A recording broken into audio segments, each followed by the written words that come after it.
Estamos de volta. Arte e política.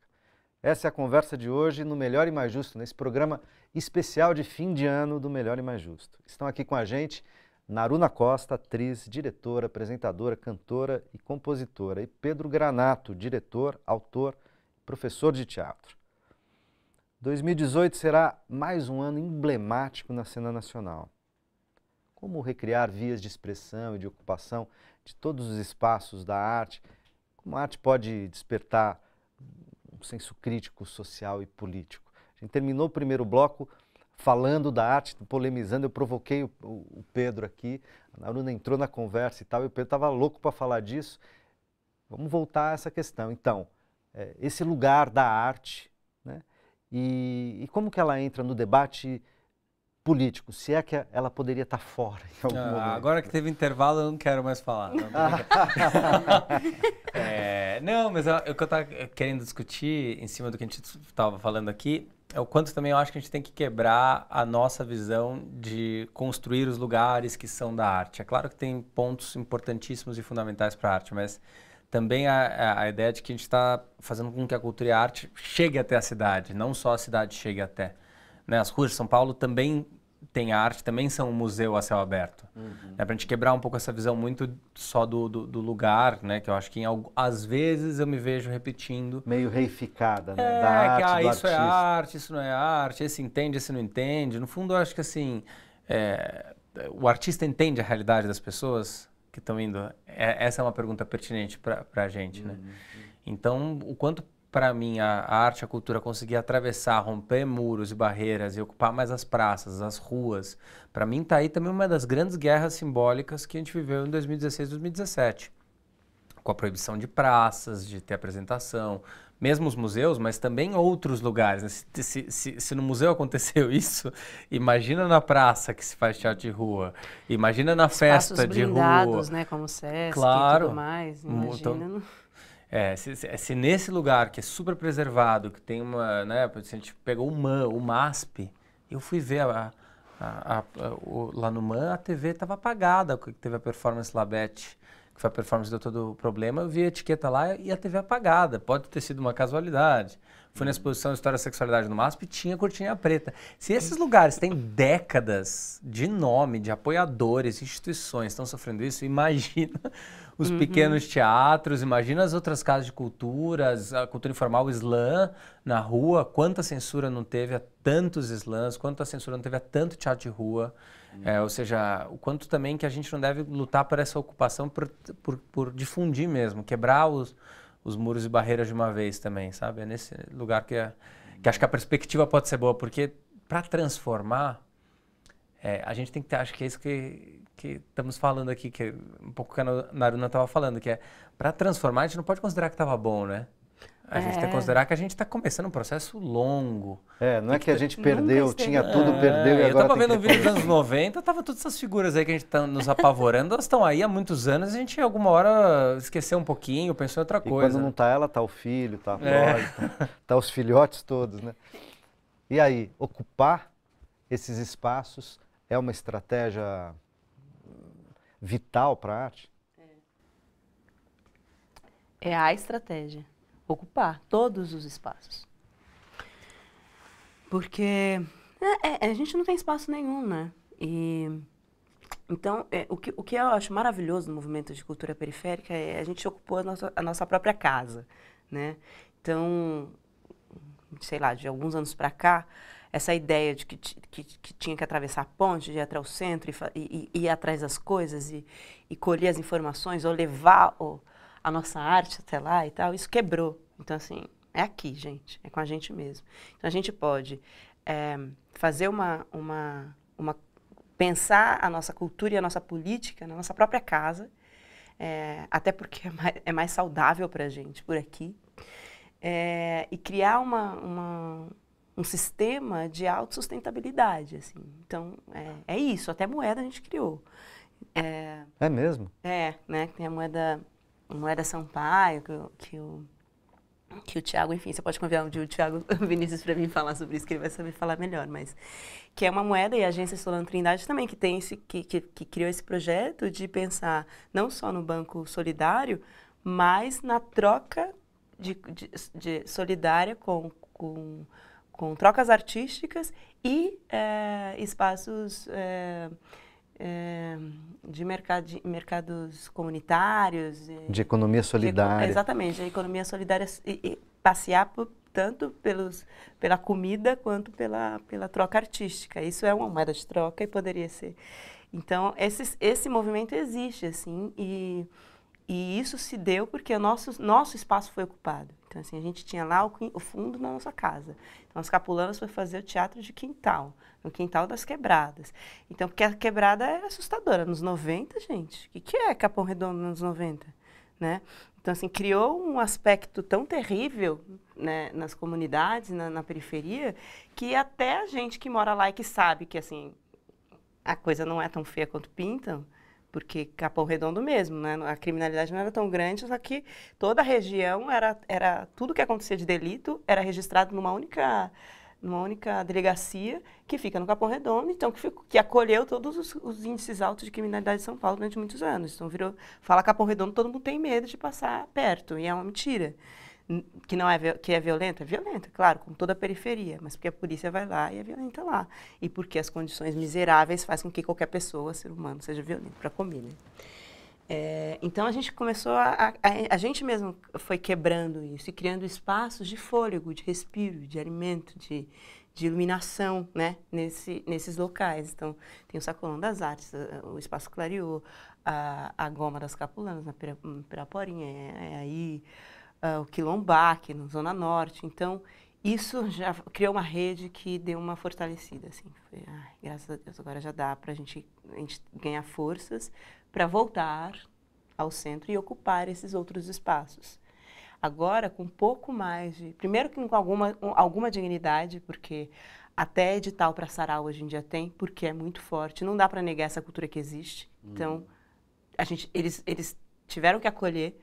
Então, alguns espaços que eram impossível a gente imaginar, hoje em dia, eles existem concretamente.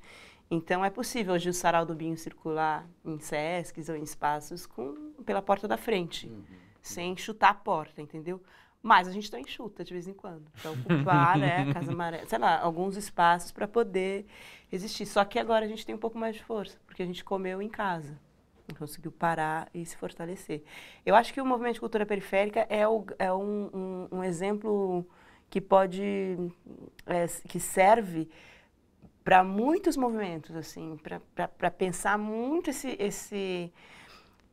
uma força de resistência necessária nos tempos de hoje, né? Porque primeiro porque engloba todas as cores e todas as necessidades que elas não são disfarçadas, não tem como disfarçar as necessidades básicas na periferia.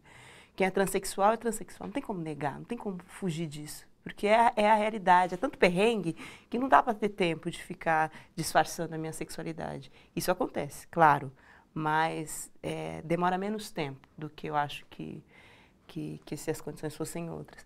Então, a cor, as condições totais de vida, assim, e isso já está posto. E aí, para essas ocupações, essa galera que acha que racismo não existe no Brasil, precisa ser imposto. E para isso ser imposto é chegar com um grupo negro lá e apresentar, ocupar o Funarte ou sei lá o quê, em algum espaço, a rua. Maravilhoso que o diretor de redação, né, o diretor de jornalismo da Globo, que tinha escrito o livro que não somos racistas, acho que ele teve que mudar a própria opinião, né? Sim, não somos racistas, menos eu. Não éramos. Menos eu e o apresentador de um dos meus jornais. Ops, acho que deu erro aí. Deu ruim. Deu ruim. Agora, vocês dois, a história de vocês, tem Naruna, você é fruto desse movimento da cultura periférica ou, na verdade, você ajuda a criar esse movimento que está ajudando a criar? Como é que você foi para o teatro, para a música e tal? E Pedro, a mesma coisa. Como é que vocês foram? Como é que foi para vocês essa trajetória? Né? Uma coisa é serem adultos, estarem falando disso. Agora, como é que foi? Vocês entraram nessa, como e por onde, assim? Eu não sou fruto desse movimento, assim, sou fruto da colonização total. Eu cresci na periferia, aprendi que ser artista não é coisa de negra. Tive uma formação bem ruim, assim, estudei em escola pública a minha vida inteira. Me considerei, quando eu terminei, alfabetizada, alfabeto funcional, enfim. Eu não tinha condições de avaliar um texto, assim, era muito ruim mesmo, né? PSDB aí na escola pública.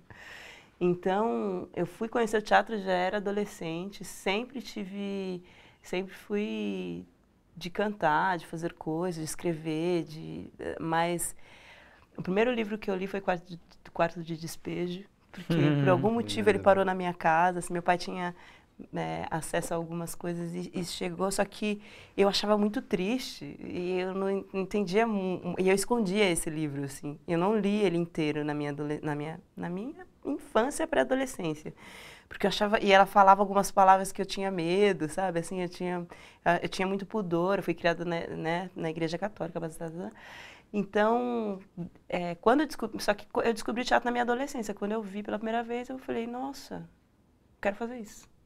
E foi assim. Só que aí eu fui buscar fazer isso de uma maneira bem desvinculada de política, assim. Fui pesquisar grupos e peças, descobri o que acontecia na cidade, fui fazer e não tinha nenhuma noção política de absolutamente nada, só as minhas inquietações. Mas até o racismo que eu sofria, eu fui compreender ele muitos anos depois, né? Até isso a gente aprende a ser, né? Passiva, compassiva às violências que a gente sofre. Então, e isso tudo, essa virada se deu, assim, depois de um tempo eu entrei na Escola de Arte Dramática, entrei na EAD porque era um curso público, e eu soube disso.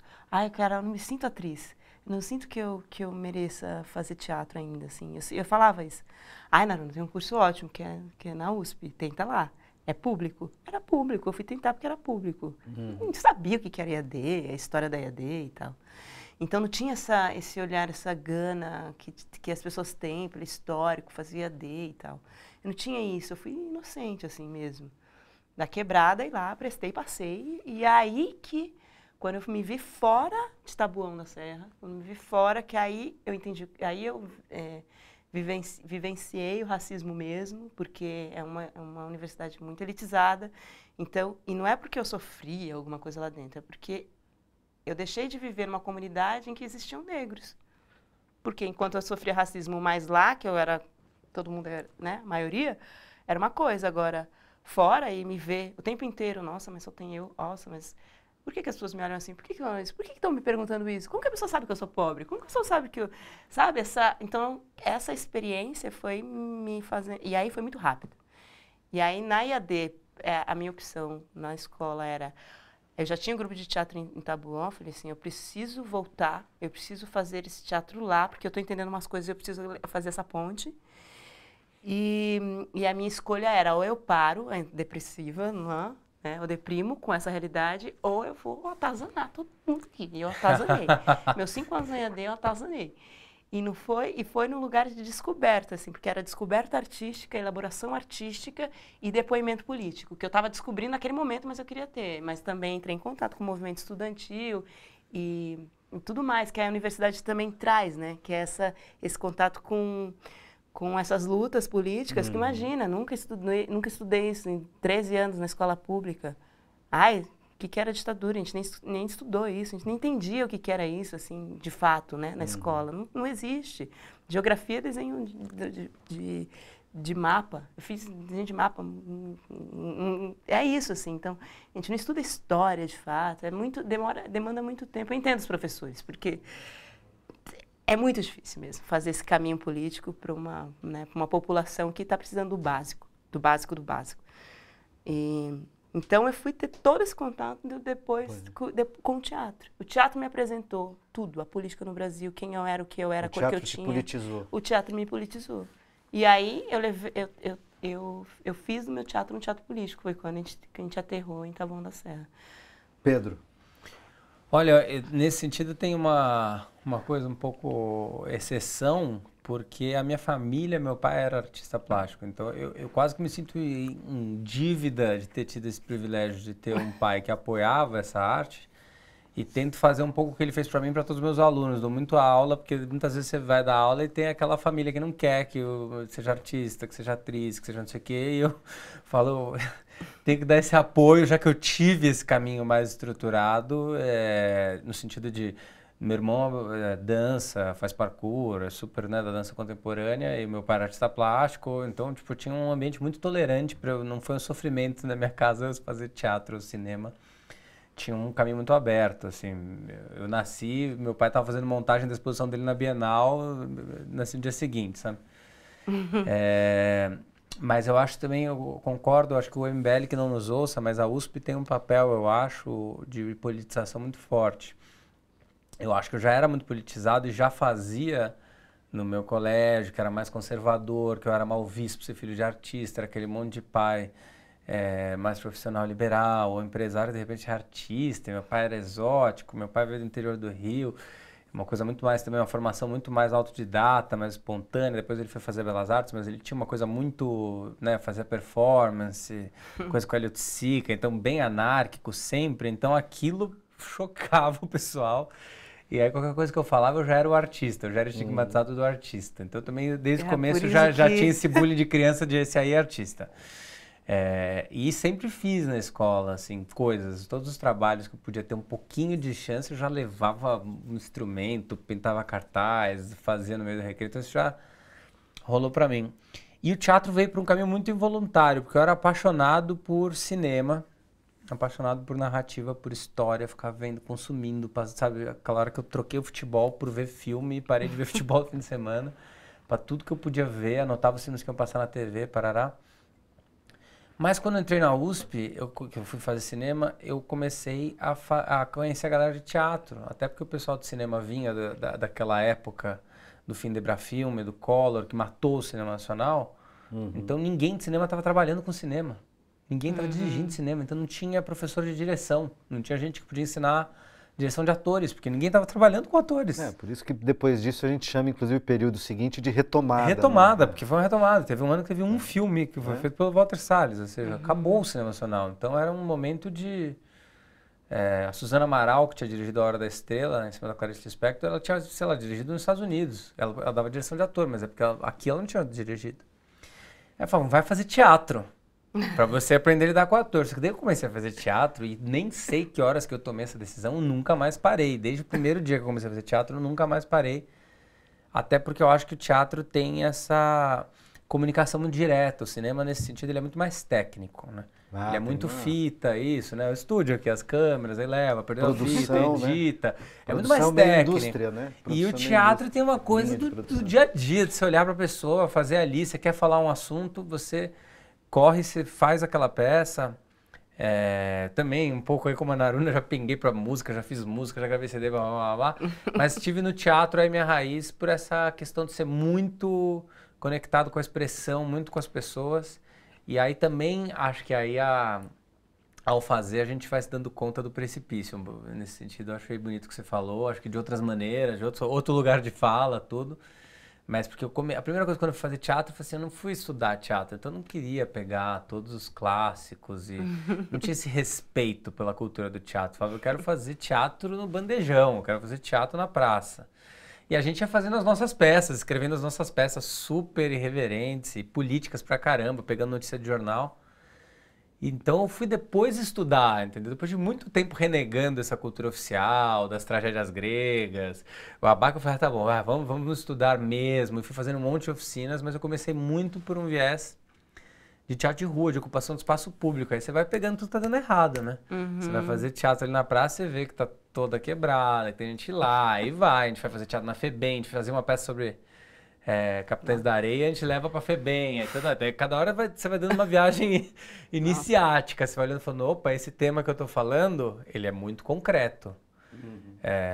Então, a partir daí, aí eu tive um grupo por 3 anos, que era Evo 60, que a gente fez, sei lá, até a gente fez a primeira peça aqui no centro, a gente passou uns 4, 5 anos rodando a periferia inteira, parques, céus, e a gente sempre fazia do lado de fora improvisando, porque eu acho que é outro perigo nosso do discurso, que eu acho que é muito legal dessa questão, né, de emergir a cultura periférica, que muitas vezes também tem um discurso colonizador na cultura, que é vou levar a cultura onde não tem. Quem disse que você vai levar a cultura onde não tem? Tem um monte de cultura ali. Você vai levar o que você fez. Porque muitas vezes eu fazia mediação para peças que vinham do centro, lá na cidade de Dutra, Grajaú, Interlagos, e eu queria fazer mediação dos artistas, porque eu falava, esses caras não estão ouvindo o público, esses caras não estão falando nada que interessa ao público, não é o público que tem que ir a eles, são eles que têm que ir para os temas do público. Então a gente, quando foi fazer o Céus, a gente fazia fora do teatro, podia interagir, porque tinha essa tensão no começo, sabe? Que eu acho que é um pouco meio, você tem que aprender a ficar em silêncio, a não interagir, a não falar. Então, toda a minha pesquisa de teatro foi nesse caminho contrário, assim, de falar, não, eu quero a plateia dentro, eu quero ver o que a plateia está discutindo e falar na linguagem deles para que... Ver caminhos diferentes, com pontos convergentes. E a nossa conversa está muito boa. Eu queria ver um pouco, a gente pediu para a Naruna preparar alguma coisa, já que a gente está fazendo um programa especial de fim de ano, para ela falar um texto aqui para a gente, uma coisa curta, muito rápida e tal. Não sei o que ela preparou, mas a gente vai ver. E aí nós vamos fazer aqui de um jeito, porque com essa luz aqui de geladeira, de estúdio e tal, a gente vai derrubar a luz, aí a gente vai botar uma luz nela aqui, vai dar um texto e a gente volta só para se despedir, porque o nosso tempo acabou e eu continuaria essa conversa mais longamente. A gente continua depois do... A gente pode continuar depois, mas aí vocês não vão ver. Azar de vocês, claro. Naruna, com vocês. Diz que está em quebranto, que não derrama pranto, porque tudo é alucinação. Diz que logo ela acorda, que já está dando a hora de acabar com essa confusão.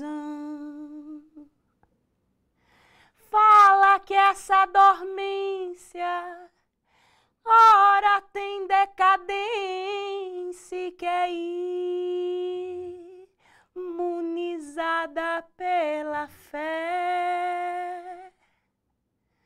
Não tem medo de sonho, que seu nego risonho não demora, estará de pé.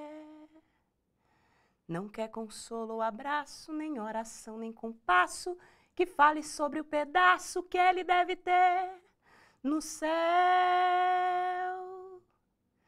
Não vem falar de velório, nem discursar falatório de bode expiatório, preto, polícia e réu. Morreu,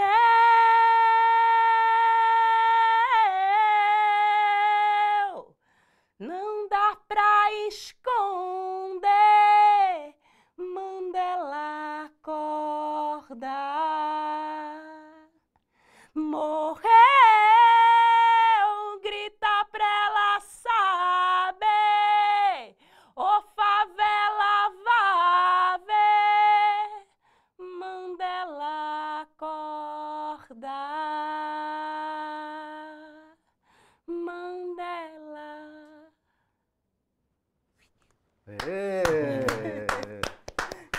Uau, muito bom. Voltamos aqui.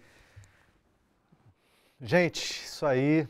Queria agradecer muitíssimo, Naruna, Pedro. Agradecer vocês que tiveram com a gente esse ano todo e que vão com a gente no ano que vem enfrentar a duríssima parada do que vai ser 2018 no Brasil. Mas o lado bom é que nós vamos junto. Isso aí. A partir da próxima semana, aqui a equipe do Melhor e Mais Justo vai entrar de férias. A gente preparou uma série de programas aí especial para o mês de janeiro para vocês acompanharem até a gente voltar. Tá legal? Mais uma vez, super obrigado por construir com a gente por mais um ano. Desde 2010 a gente vem construindo junto um veículo de comunicação plural, posicionado, preocupado com o bem comum e que fala a partir sempre a partir das posições dos movimentos populares, dos movimentos sindicais, e que diz isso para você. Eu não falo em imparcialidade, neutralidade, a gente não é neutro nem imparcial. A gente está aqui a partir de uma posição, de uma missão, de uma visão política que quer ser plural e que quer ser o mais explícita possível para vocês. A gente se encontra. Que venha 2018, a luta continua por um país melhor e mais justo para todo mundo e todo dia. Forte abraço.